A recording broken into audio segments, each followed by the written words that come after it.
In today video, I will talk about innate immunity. Previous video में मैंने immunity को two types में classify किया था। उसका फर्स्ट टाइप जो था वो innate इम्यूनिटी था और सेकंड टाइप एडाप्टिव इम्यूनिटी था। आज हम innate इम्यूनिटी को डायग्रामेटिकली कवर करेंगे कि इसकी कंपोनेंट किस तरह वर्क करते हैं।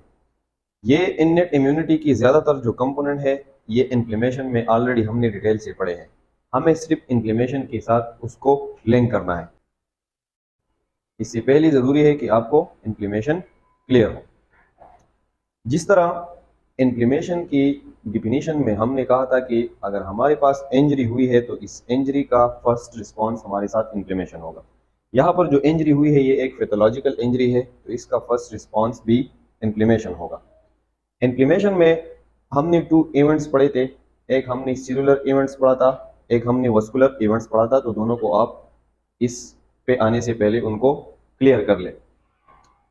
इननेट इम्यूनिटी में मैंने अपनी बॉडी का एक टिश्यू जो है वो लिया है और ये हमारे पास टिश्यू है, ये इसकी सेल्स है और यहाँ पर इसको ब्लड की सप्लाई हुई है। तो अगर इन्फ्लेमेशन स्टार्ट हो जाए इस एरिया पे पैथोलॉजिकल इंजरी की वजह से तो इसमें सेलुलर और वस्कुलर इवेंट्स होते हैं, उनको आप देख ले तो आपको क्लियर हो जाएगा। उस सेलुलर और वस्कुलर इवेंट की बिना पर इस वेजल से हमारे साथ इस एरिया पे कुछ सील जो है वो माइग्रेट करते हैं। इस पे ये सील हमारे पास है न्यूट्रोफिल, न्यूट्रोफिल और ये सील है मैक्रोफेज। इन दोनों सील का ये काम है कि ये पेगोसाइटोसिस करे। अगर यहाँ पर एक पैथोजन ने अटैक किया है तो इन दोनों सील का ये काम है कि ये इस पैथोजन के पास आए और by the process of phagocytosis इसको किल करे। पेगोसाइटोसिस, तो पेगोसाइटोसिस को भी वहां पर हमने डिटेल से एक्सप्लेन किया। तो इस तरह जब हम कंपोनेंट में इननेट इम्यूनिटी की कंपोनेंट पढ़ रहे थे तो वहां पे हमने बताया था कि न्यूट्रोफिल और मैक्रोफेज जो है ये हमारे पास इननेट इम्यूनिटी की कंपोनेंट है। अब ये एक पैथोजन को किस तरह किल करते हैं तो वो by the process of phagocytosis उसको किल करते हैं। दूसरा हमारे साथ एक कंपोनेंट था इननेट इम्यून सिस्टम का, उसको हम कहते थे कंप्लीमेंट सिस्टम। लेट्स सपोज अगर इस एरिया पर हमारे साथ एक पैथोजन है तो इस पैथोजन पे एंटीजन भी होगा, जो फॉरेन एंटीजन होगा, हमारे बॉडी का नहीं होगा। इस एंटीजन पे सबसे पहले हमारे साथ अटैच होगी आईजीई एंटीबॉडी जो फ्रीली हमारे साथ अवेलेबल है। जब इस पे आईजीई एंटीबॉडी अटैच होगी तो लीवर से हमारे साथ प्रोटीन सिक्रेट होंगे और इस प्रोटीन को हम कहते हैं कंप्लीमेंट प्रोटीन। इस प्रोटीन को हम क्या कहते हैं? कंप्लीमेंट प्रोटीन भी इस ब्लड में सिक्रेट होंगे, लेकिन इन्फ्लेमेटरी इवेंट में ये इस पैथोजन के पास आएंगे। जब ये कंप्लीमेंट प्रोटीन यहाँ पे आएंगे तो ये एक कैस्केड के थ्रू इस आईजीई एंटीबॉडी को अटैच होगा। सबसे पहले कंप्लीमेंट प्रोटीन 1 अटैच होगा, फिर कंप्लीमेंट प्रोटीन 4, कंप्लीमेंट प्रोटीन 2, इसी तरह complement protein C3A, C3B, C6, C7, C8 and so on. ये जो क्लासिकल पाथवे है कंप्लीमेंट प्रोटीन का ये भी ऑलरेडी हमने इन्फ्लेमेशन में कवर किया था।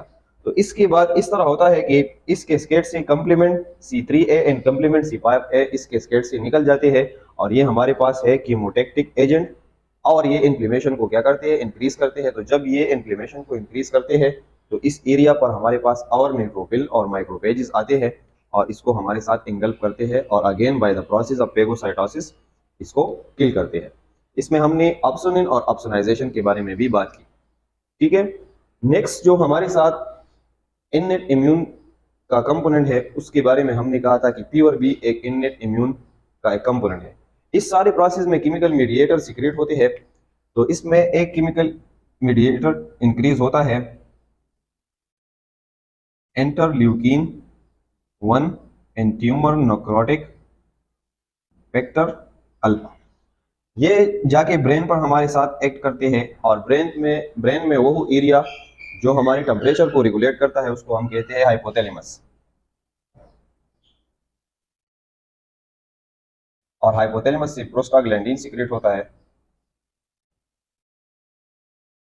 और इसके अकॉर्डिंग फीवर जो है वो स्टार्ट हो जाता है। पी और बी एक कंपोनेंट है इननेट इम्यून सिस्टम का। तो ये पी और बी वहां पर हमने इन्फ्लेमेशन में पढ़ा था, लेकिन अब इसको हमने इननेट इम्यून सिस्टम के साथ लिंक किया। जिस चीज के बारे में हमने बात नहीं की थी, अब उसके बारे में बात करते हैं। लेट्स सपोज ये सेल जो है ये हमारे पास हमारे बॉडी का सेल है और इस सेल पर वायरस ने अटैक किया। जब इस सेल पर वायरस अटैक करता है तो वायरस का ये काम होता है कि अपना जेनेटिक मटेरियल इस सेल के अंदर इंजेक्ट करे जिस सेल पर वो अटैक करना चाहता है। And whatever virus it is, we are not talking about that. लेकिन एक वायरस ने इस पे अटैक किया और ये वायरस जब एक सेल पर अटैक करता है तो ये अपना जेनेटिक मटेरियल जो है, अगर वो डीएनए है या आरएनए है, तो एक सेल के अंदर उसको इंजेक्ट करता है।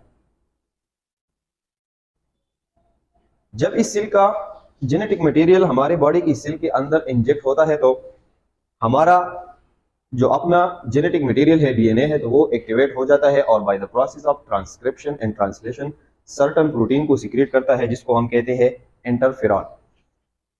ये सेल जिस पर अटैक हुआ है वो सेल इस इंटरफेरॉन को सीक्रेट करेगा। इसमें एक हमारे पास है alpha, beta and gamma. Alpha and beta is most abundant in our body.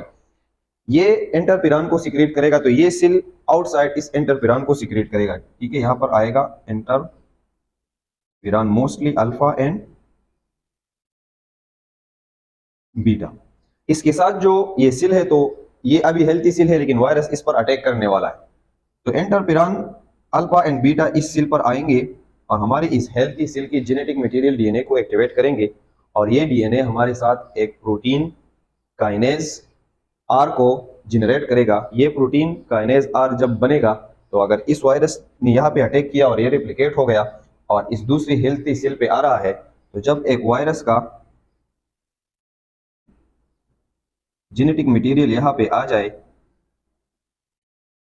तो ये प्रोटीन काइनेज आर इस जेनेटिक मटेरियल को खत्म करता है और इस सेल को खत्म होने नहीं देता, इससे वायरस के अटैक से बचाता है। इसी तरह इंटरफेरॉन का फंक्शन तो आप लोगों ने समझ लिया, लेकिन अब नेचुरल किलर सेल क्या है?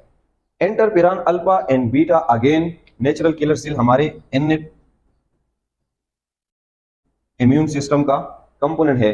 ये इंटरफेरॉन, अल्फा एंड बीटा साथ साथ के ये यहाँ पर प्रोटीन काइनेज आर की जनरेशन करे, ये साथ साथ नेचुरल किलर सेल को भी एक्टिवेट करते हैं।